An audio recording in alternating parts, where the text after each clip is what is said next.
for this opportunity. Well, you know, first of all, I must say that Bunkpurugu, they've been so supportive to the NDC. Bunkpurugu constituency, they've been so supportive to the NDC. And we appreciate them a lot, especially the landslide victory they gave us back in 2020. 2020 is slightly different, 2024 is slightly different from 2020. This time around, we all know the economic hardship. We know the failed promises. Very prominent, and everyone can see. Crystal clear failed promises, of which this particular government, they are not even ready. I mean, to be remorseful, to say that yes, we said we'll give you a factory, but we are not able to give you a factory. We said we'll give you a market, we are not able to give you a market.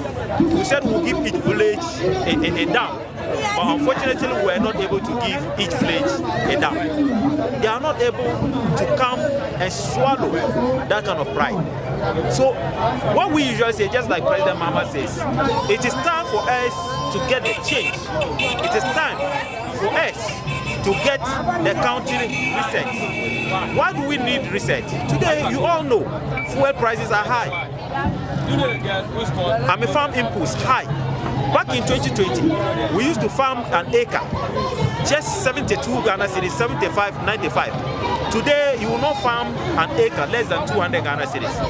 Again, in 2016, before President Mahama left, you will not buy a bag of fertilizer for more than 95 Ghana cedis. Today, you are buying it over 400 Ghana cedis, 450, 500 Ghana cedis. So the people of Bunkpurugu constituency and Nakpanduri and its environment, they know that we need that change for the economy to reset. And you know, who is the one who has caused all this kind of skyrocketing of prices? It is the Vice President who is in charge of the economy, who is now bringing himself as the flag bearer. So how can you trust such a person? He's my uncle. Ordinarily, I would have been voting for him. But you know, he has proven time without numbers that he's incapable of managing the economy.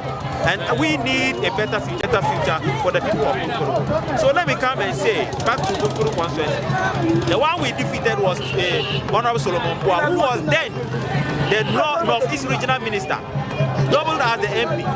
The people didn't trust him because he wasn't there for the people. When he even see the constituents coming, Honorable Solomon will run away.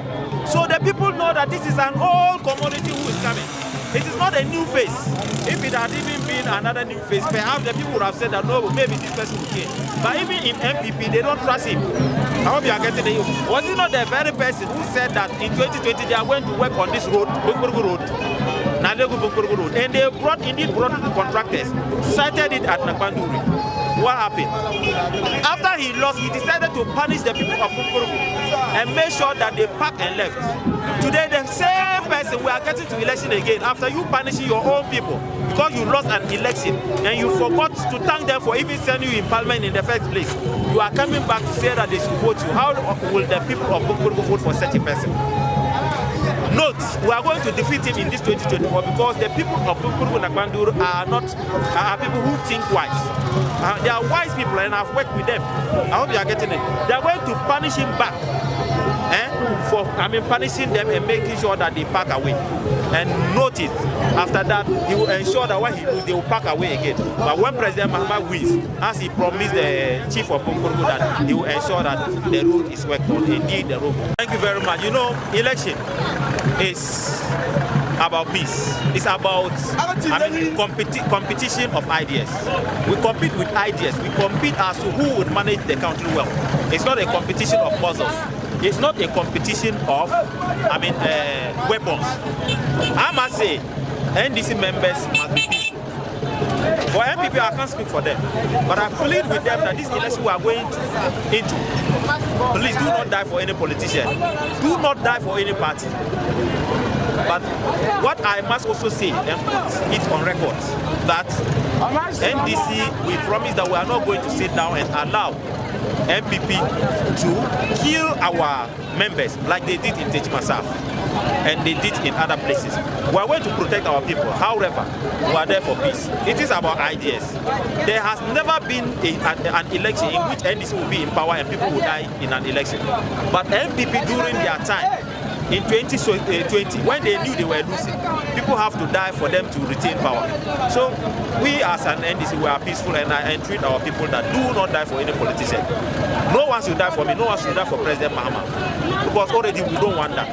We value their life and we value their food.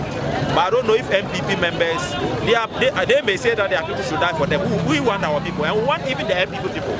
So they shouldn't agree to whatever their leaders will tell them. Indeed, if they tell them to be violent, they should ensure that they resist that.